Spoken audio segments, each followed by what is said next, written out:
ada banyak hal dan aku bingung harus memulai dari mana. Tapi yang kira-kira menurut kamu gils nih, ganggu banget nih di pikiran gua saat ini. eh Mungkin kayak yang Mas bilang tadi sih, bahwa menjadi normal itu normal meskipun itu membosankan gitu kan. Iya. Gimana sih tadi ya isinya? Iya. Semua berjalan tidak sesuai dengan apa yang kita banget, nggak apa-apa juga. Ya, itu yang aku alamin sekarang gitu. Jadi Mm-mm. aku sudah hmm, merancang berbagai rencana ya mungkin ya. Dan aku juga sudah Mm-mm. menjalankan itu untuk mencapai sebuah tujuan yang aku harapkan. Tapi ternyata setelah aku menjalani itu semua, nggak nyampe-nyampe gitu sama tujuanku. Kok nggak nyampe-nyampe ya, jauh banget gitu. Dan ternyata malah hasilnya tidak sesuai yang aku harapkan gitu. Entah karena ini memang belum sampai, atau ini memang sudah hasilnya tapi tidak sesuai gitu. Itu sih yang saat ini sedang aku alami. Tapi menurutku ya, kalau aku mau bilang ini bukan tidak sesuai dengan yang aku harapkan, tapi beberapa hal yang itu belum tercapai gitu sampai saat ini. Entah itu memang sudah sampai tujuan, tapi memang tidak sesuai dengan apa yang aku harapkan, atau memang belum sampai ke tujuannya gitu. Masih ada banyak proses panjang. Dan aku mau percaya bahwa itu sebenarnya memang belum sampai tujuan gitu. Masih ada banyak jalan yang harus aku lewati untuk sampai ke tujuan itu. Aku mau percaya itu gitu. Jadi aku masih percaya kalau aku masih bisa mencapai tujuan itu. Jadi kalau diibaratkan mungkin uh, kayak dua pulau yang dipisahkan sama laut dong tentunya. Jadi Oke ada dua dong. pulau nih, dia Oke. berjauhan, jauh banget, Oke. jauh lah. Heeh. Karena dua pulau otomatis kondisinya berbeda kan. Antara pulau satu dan yang Betul. lainnya, entah entah kondisi orang-orang yang ada di dalamnya, atau budayanya, atau pekerjaan-pekerjaan, atau mata pencaharian dari masing-masing masyarakat yang hidup di dua pulau itu. Dan Oke. aku adalah masyarakat yang di satu pulau itu. Misal pulau A sama B. Aku adalah warga dari pulau A Oke. gitu. Oke. Dan Oke. Oke. aku pengen banget nih bisa masuk ke warga di pulau B. Bisa masuk ke pulau B lah istilahnya. Bisa Oke. membaur di sana. Dan saat ini aku sedang berusaha untuk membangun jembatanku sendiri. Mm-mm. Aku jembatan supaya aku bisa dengan mudah keluar masuk antara pulau A dan pulau B. Oke. Jembatanku sendiri. Kenapa harus jembatan ya?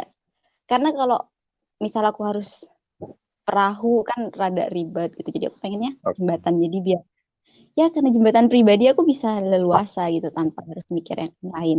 Dan saat ini kayaknya Mm-mm. jembatanku belum jadi.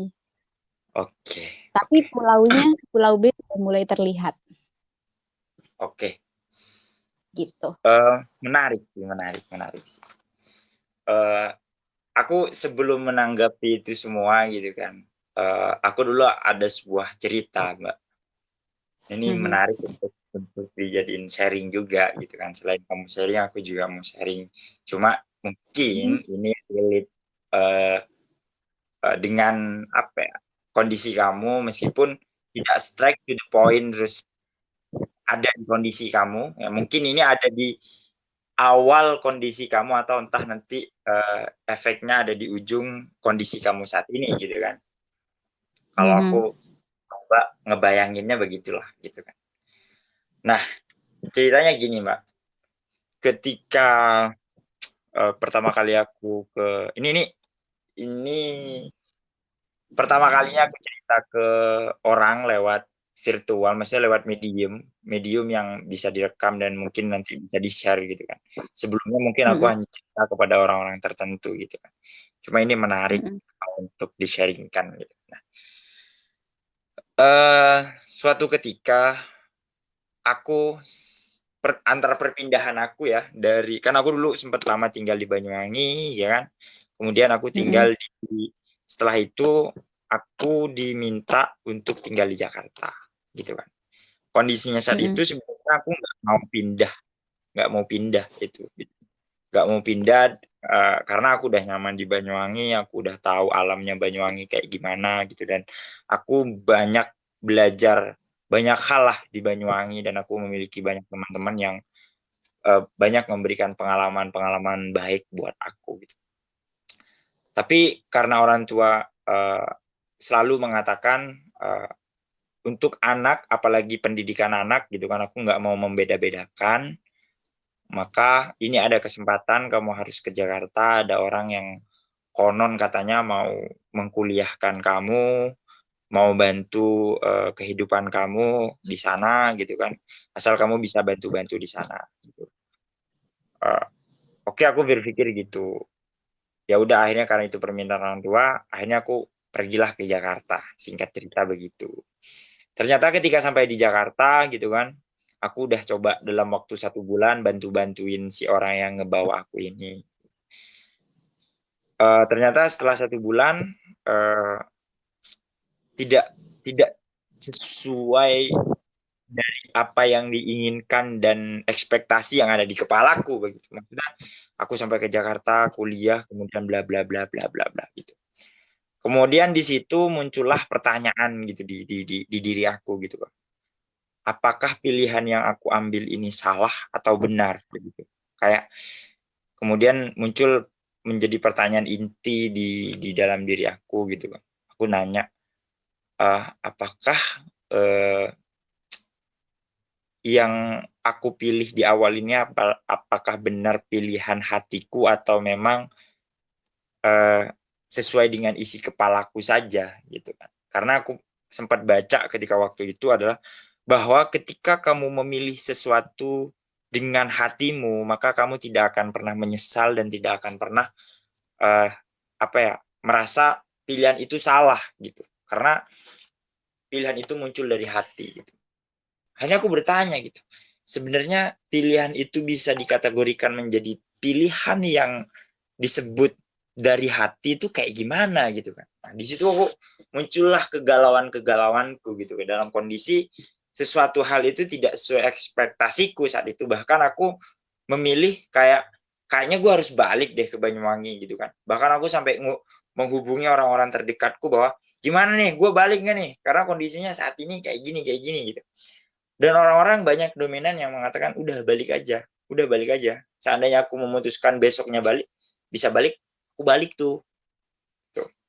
Nah akhirnya dalam kondisi kegalauanku itu akhirnya aku uh, apa ya, menghubungi salah satu mentorku yang memang kebetulan dulu aku ikut community pengembangan diri gitu kan di Banyuwangi. Jadi ada salah satu mentorku yang dia banyak ngasih insight ke aku. Terus aku nanya gini, uh, yang disebut pilihan dari hati itu kayak gimana sih gitu kan. Aku nanya gitu kan. Karena aku ngebaca satu buku gini-gini bahwa pilihan dari hati itu adalah pilihan yang paling benar, pilihan yang tidak mungkin salah gitu kan. Karena kondisiku saat ini kayaknya aku salah memilih sesuatu deh gitu kan. Akhirnya mentorku ngejawab kayak gini, uh, gini mas, yang dimaksud uh, pilihan itu benar atau salah gitu, bukan ketika kamu mengalaminya, kemudian kamu memberikan penilaian bahwa, aduh, kayaknya nih salah nih jalan yang gua pilih gitu. Ketika lu memilih sesuatu gitu, yang disebut milih dengan hati itu adalah ketika kamu benar-benar menyadari pilihanmu itu adalah apa yang kamu ambil gitu. Itu apa ya, tanggung jawab yang kamu ambil, yang setelah kamu memilih itu kamu melepaskan apa ya, kemelekatan terhadap ekspektasi-ekspektasi yang kamu miliki gitu, bahwa yang akan terjadi setelahnya adalah kebenaran, benar adanya akan begitu, benar adanya bahwa itu akan ya begitu jalannya. Sampai sini paham nggak? maksud dari Mhm. mentorku ini. Mhm. Iya. Iya, jadi kayak pilihan dari hati yang dimaksud adalah, aku ulangi ya, bahwa ketika kamu Mhm. sudah memilih sesuatu yang memang dari awal kayak kamu udah oke, aku pilih ini. Ya, meskipun banyak referensi mengatakan bahwa pilihan dari hati itu adalah apa yang muncul pertama dari yang keluar dari hati lu gitu. Meskipun ada referensi yang mengatakan begitu. Pertama ketika kita dihadapkan dengan decision satu pilihan gitu, kemudian muncul satu jawaban, katanya konon itu yang paling benar, itu yang sebenarnya itulah jawaban ilahiyah, bahkan yang ngomong gitu wah itu tuntunan dari nurani lu gitu. Whatever itu, whatever itu, tapi yang terpenting bagaimana respon kamu terhadap sesuatu setelahnya gitu. Sehingga ketika kamu dapat mengkontrol itu, kamu menganggap itu benar adanya, bukan suatu kebenaran, suatu yang kayak akan sesuai ekspektasimu, enggak gitu. Nah, itu akhirnya aku ya menjalani itu, eh, apa ya, yang awalnya besoknya aku mau pulang, aku punya pemikiran gini akhirnya. Oke, aku ngerti, aku paham apa yang dikatakan oleh eh, mentorku ini, dan aku langsung dapat pencerahan gitu. Sesederhana kalimat, kalau lu udah eh, kecebur dikit gitu, kecipratan gitu kan. Kalau lu udah kecipratan, mending nyebur sekalian deh. Gitu, aku memikirkan kisah bagaimana Adam diturunkan ke bumi begitu. Nah, kemudian kayak Mhm. lebih mana dulu sih? Terus? Malaikat protes ke Tuhan atau Adam diturunkan ke bumi gitu. Kalau aku runut secara logikaku gitu kan, ini kan sebenarnya nggak boleh menafsirkan Al-Quran sesuai ego kita kan, nggak boleh gitu kan. Cuma aku Mhm. ngebayangin bahwa Tuhan itu bikin kayak ceritanya tuh kayak runut gitu loh. Bahwa Adam diciptakan kemudian disuruh sujud dan malaikat bertanya, eh, kenapa kau Tuhan menciptakan manusia sedangkan manusia apa ya akan merusak bumi. Bahwa malaikat tahu dia akan diturunkan ke bumi gitu. Dan kondisinya setelah itu Adam yang ada di surga diturunkan ke bumi gitu. Kayak kayak Tuhan udah nyiapin skenario nya gitu. Iya, Dan, iya, iya. dan kayak oke, apapun akhirnya yang terjadi sebenarnya ya udah gitu. Realnya ya rel yang disiapkan Tuhan. Tuhan menciptakan Adam mungkin di mana yang katanya ada di surga, ditiapkan di surga, tapi toh setelah di surga kisahnya akan diturunkan ke bumi, dan setelah itu terciptalah kisah-kisah manusia yang selanjutnya begitu. Nah, akhirnya aku berpikir bahwa oh, ini pencerahan kedua yang akhirnya aku dapetin gitu, bahwa oke gitu, bahwa intinya di kehidupan ini tidak ada yang kebetulan gitu. Aku ada di Yap. ibu kota ini, di Jakarta ini gitu kan. Bukan sebuah kebetulan, men. Masa iya gue cuma kisahnya hanya berhenti nih, kisahnya hanya berhenti eh apa ya, lu liburan selama 1 bulan di Jakarta dan kembali gitu. Setelah itu what the next gitu. Lu cuma kecipratan lagi akhir-akhirnya gitu. Lu tidak nyebur, tidak menyelam, dan tidak menikmati apa ya rencana Tuhan yang itu gitu loh. Ya, ya, ya. Dan akhirnya Karena mengalir. ya, ya. Kalau ngomong-ngomongin itu ya, aku juga selalu percaya bahwa Tuhan itu memang sebaik-baiknya perencana gitu, dan Tuhan selalu punya kejutan yang istimewa yang kita nggak duga-duga sebelumnya. Misal rencana kita seperti ini, tapi ternyata di tengah jalan ada kerikil lah atau ada pasir yang ngeganggu. Sebenarnya itu adalah bagian dari rencana Tuhan untuk kejutan Dia yang lain gitu, untuk kejutannya yang lain. Aku juga percaya itu, dan ya yang aku bilang tadi, kalau tujuanku ini belum tercapai dan tidak sesuai dengan yang aku inginkan, ya mungkin memang Tuhan punya rencana lain. Tapi aku akan selalu percaya bahwa ya memang itu tujuanku memang belum gitu. Bukan berarti tujuanku tercapai tapi tidak sesuai yang kuinginkan. Tapi memang belum aja, belum nyampe. Aku mau percaya itu sampai sejauh ini. Tapi kalau sampai nanti akhirnya nggak kecapai-capai, ya mungkin Tuhan menjawabnya dengan hal lain yang aku Eh, nggak juga. atau kalau kalau boleh aku tanya gitu kan, kayak Mm-mm. eh, kayak kamu mungkin masih ini gak sih, kayak masih menggenggam erat gitu keinginan kamu harus kayak gini gitu. harus harus Iya, harus banget nih kayak gini gitu. iya, aku masih optimis karena aku ini kan orang yang kan ada banyak tipe orang kan. Ada orang yang Mm, dia ngejalanin hidupnya ya udah ngalir gitu. Sedangkan mm, aku orang yang penuh rencana. Jadi setiap hal yang mau aku jalanin ya setidak-tidaknya atau sekurang-kurangnya udah harus aku siapkan plan. gitu sebelumnya. Plan. Terstruktur lah ya istilahnya. Dan aku sudah merancang itu semua. Dan aku rasa belum semua rancanganku itu aku lakukan, aku jalani. Makanya aku masih optimis bahwa tujuanku masih akan tercapai. Oke. Eh sebenarnya gini juga ada ini juga sih ya. Ada seseorang yang sering ngomong nih sama aku saat dulu aku masih rada masa bodoh atau apalah itu. Karena dia ngomong gini, jangan pernah Mm, menyanyiakan kesempatan yang kamu punya. Dia selalu ngomong gitu dan ya aku iyain aja gitu. Aku iyain aja mm, tanpa tanpa sadar aku hanya hanya cukup mengiyakan. Kadang aku tidak lakukan itu.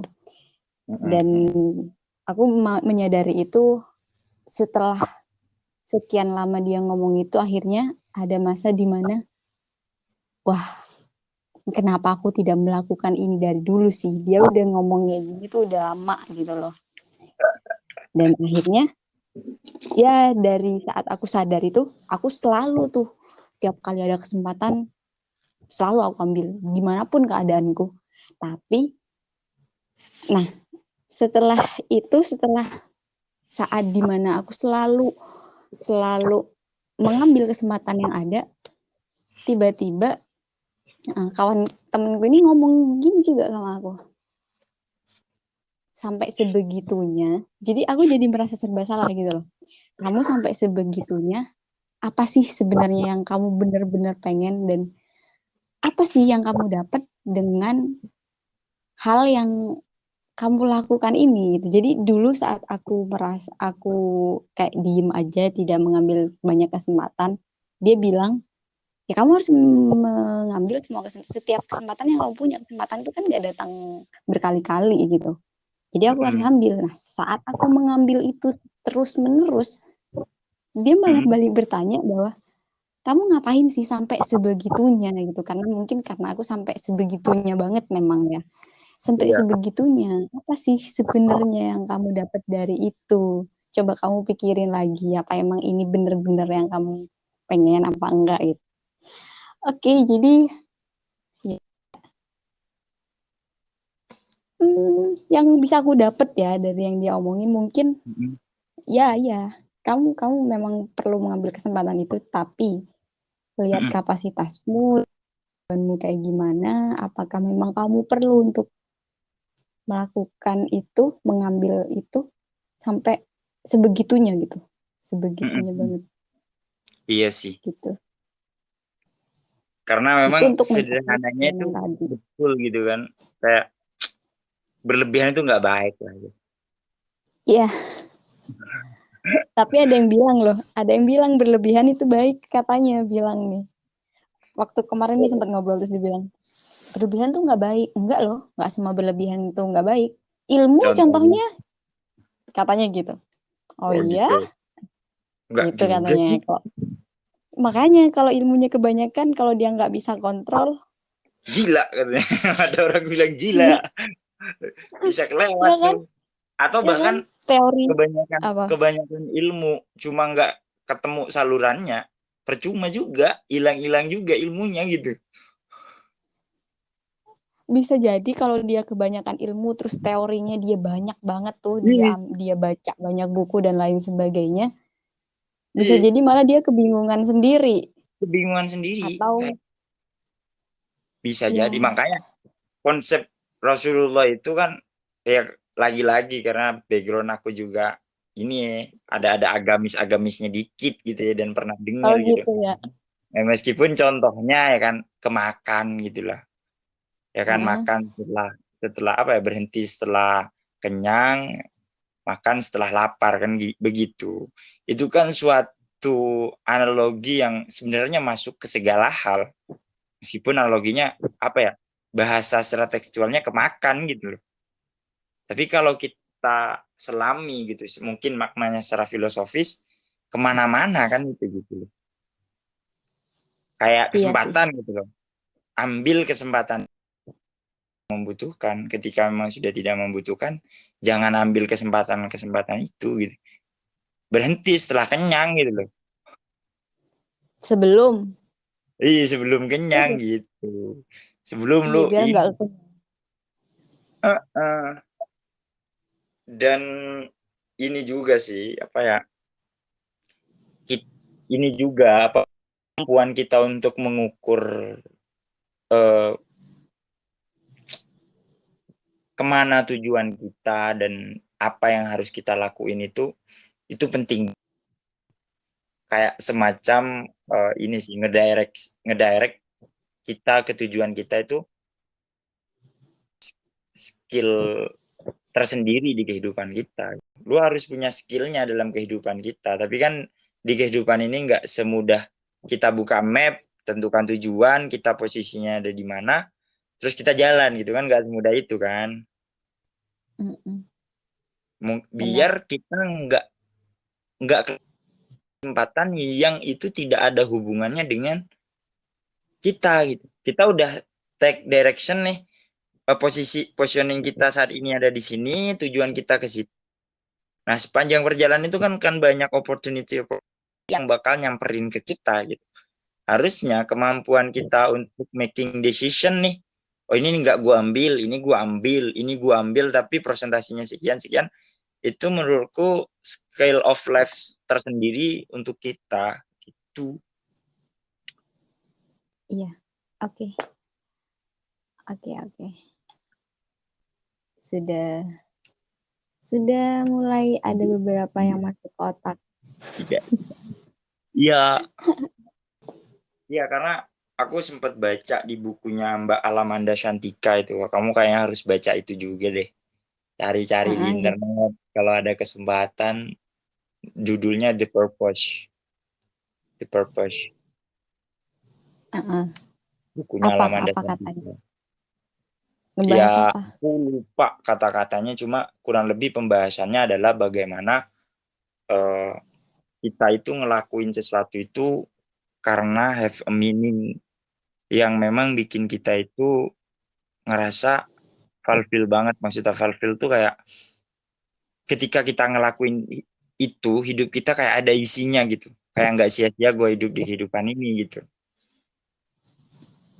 Dan di situ kayak ngajar apa ya Mbak Alamanda itu share sesuatu yang eh, apa sih persis Kak ini kamu sebenarnya sesuatu itu tidak harus sesuai dengan apa yang kita ekspektasikan gitu loh karena kadang realita ngasih sesuatu yang lebih baik buat buat kita gitu balik lagi ke pembahasan awal sejauh bagaimana kemampuan merespon apa yang hadir setelah kita memilih itu gitu dan banyak sih sharingnya di situ